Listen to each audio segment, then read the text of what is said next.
scar and one on my chest, a gun on my hip and the right to arrest. I'm a guy who's a boss on this highway, so watch out what you're doing when you're driving my way. If you break the law, you'll hear from me. I know I'm working for the state on the highway patrol. Hi everybody and welcome back to the channel. Today's subject is motorcycle mirrors. To use them or not to use them? Is that the question? And in this video we'll take a look at those shiny bits of add-ons that appear on the forward edge of our motorcycles and ask, do we need them? And what's their value?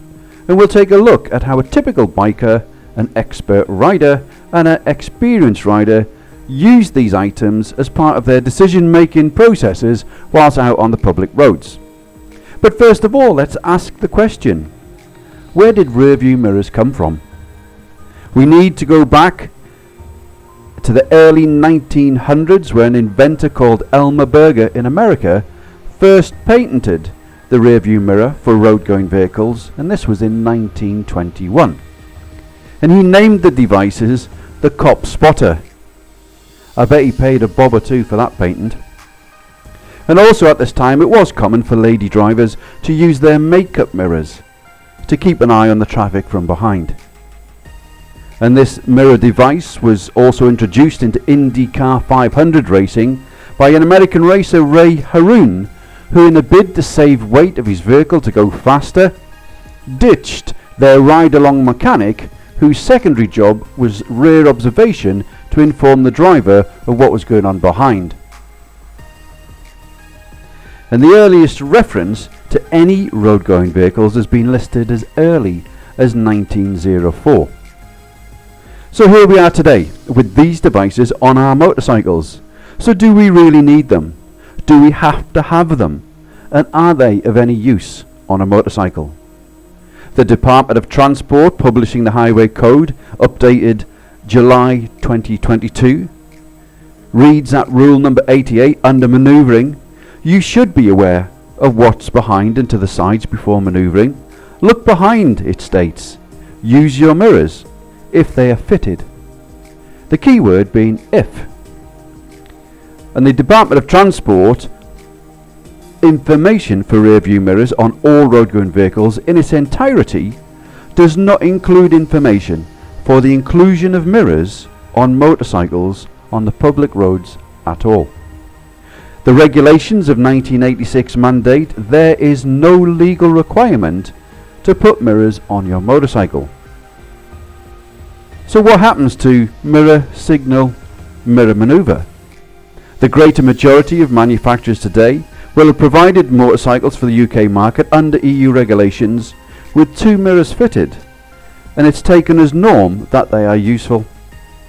How useful, of course, depends upon the individual rider.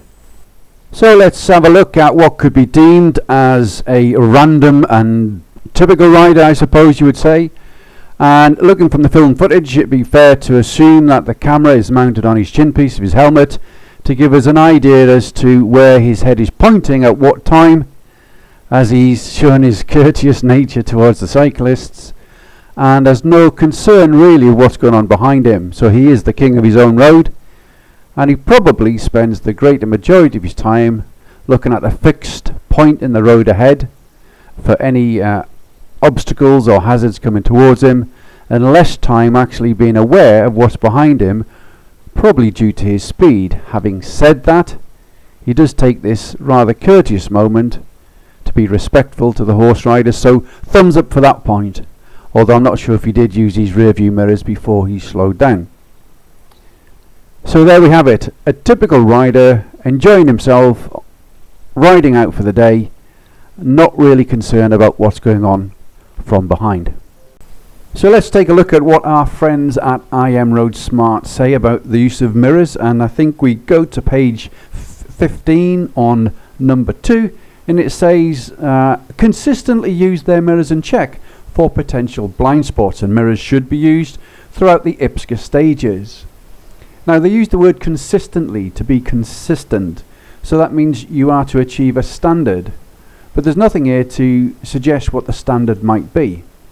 As simple as looking in a mirror could be surely there has to be a standard for it to be consistent, and equally to use it consistently at certain parts of your journey on the public road. So let's get into that later. And if we take a look at this 2D diagram, the picture to the left hand side indicates multiple coloured arrows. The green facing forwards and the light blue ones represent the angles covered by your rear view mirrors to establish once more your green zone safety bubble for all round protection. In the top right hand corner then, the parts illustrated in pink form your blind spots. So here we have another excerpt from the Advanced Rider Course logbook, and it's on page 22. The top yellow box, it states clearly, use the mirrors to link information from the hazards to what's happening behind. And this means using those rear view mirrors to make sense of all that's going on around you to establish and maintain your green zone safety bubble. So tick in the box there. And in the second yellow box it says check the appropriate mirrors before altering the position or speed of their machine. Before slowing, check appropriate mirrors. If necessary, both mirrors. To move out, check the offside mirror. To move in, check the near side mirror. Now throughout that passage there was one keyword there which stands out clear and true, and unfortunately not many people seem to pick up on it. Can you guess? Before. Before you speed up, before you slow down, before you change direction to the left or the right, even within your lane, before you do anything, you need that information to make a conscious decision before you act on it. So you need to think, look in your mirrors for the information that you need, get that information, make sense of the information, and then act by moving your motorcycle left, right, slowing down, speeding up. But get the information and use your mirrors before. And we're very lucky today, we've got a real live video of an associate from the IM undergoing the IM Advanced Rider test, and they're approaching a obstacle in a built up area, and they decide to check the mirror to the left there. You saw it, and if you look at the position sitting slightly right of centre, you look at the traffic that's going on, there's a pedestrian or jogger coming towards, and they've decided to check their mirrors. And equally then to the right, because there's a lane to their right hand side, and it would be of interest to notice if there's any traffic following up from your rear right quarter. But bear in mind, this is all about timing, the timing of when you use your mirrors, and what's the value of looking in your mirror at that particular time. Yes, there is a pedestrian crossing or a traffic light up ahead, but is it more of a hazard to look backwards at this point when you've got a jogger jogging towards you on a footpath who could stumble and fall into the road? This rider has been travelling up this section of road for the last few hundred yards, and it'd be fair to say that they would be aware of what was going on behind them. So it's just this crucial point, where do you look, when and why? But in fairness, they did look before they approached the crossing, and that's at least a tick in the box.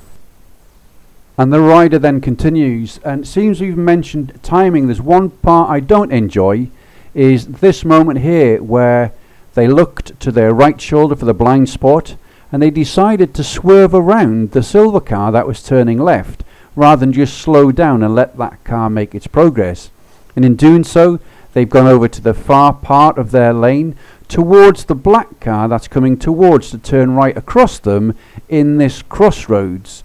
And at this point, also choose to look to their left to where the silver car is headed, rather than look to their right and eyeball the driver who wants to cut across them. Whenever you've got a car in this situation, you have to decide where is the danger to me and get your eyes on that. You don't always need 100% all-round observation, but you definitely need 100% observation on any particular threat to your safety.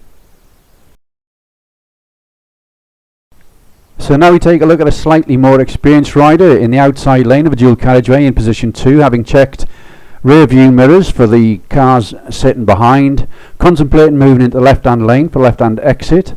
Just clearing the left-hand mirror before you then change direction over to position 3. Looking ahead and noticing the pedestrians on the left-hand side and looking to the right to clear the roundabout. and then just a quick check of your right blind side and your near side mirror, to then take through the apex, avoiding the oncoming cars, but going to the right hand side of the white painted area where possible, and then back to position 1 with the left mirror check to avoid the traffic coming towards. Now we're on an open road, slightly overcast and damp and dry patches, so we just want to be aware of what's going on ahead. We've got a comfort breaker, a car driver who likes to operate the brakes for no particular reason, and equally then we need to be aware of what's going on behind. So in position 1 we exit this bend, and before we speed up there's a quick mirror check on both accounts, just in case we need to slow down for the benefit of the comfort breaker. And that then provides us with all-round observation, as shown and illustrated earlier, to maintain that everlasting green safety zone, safety bubble.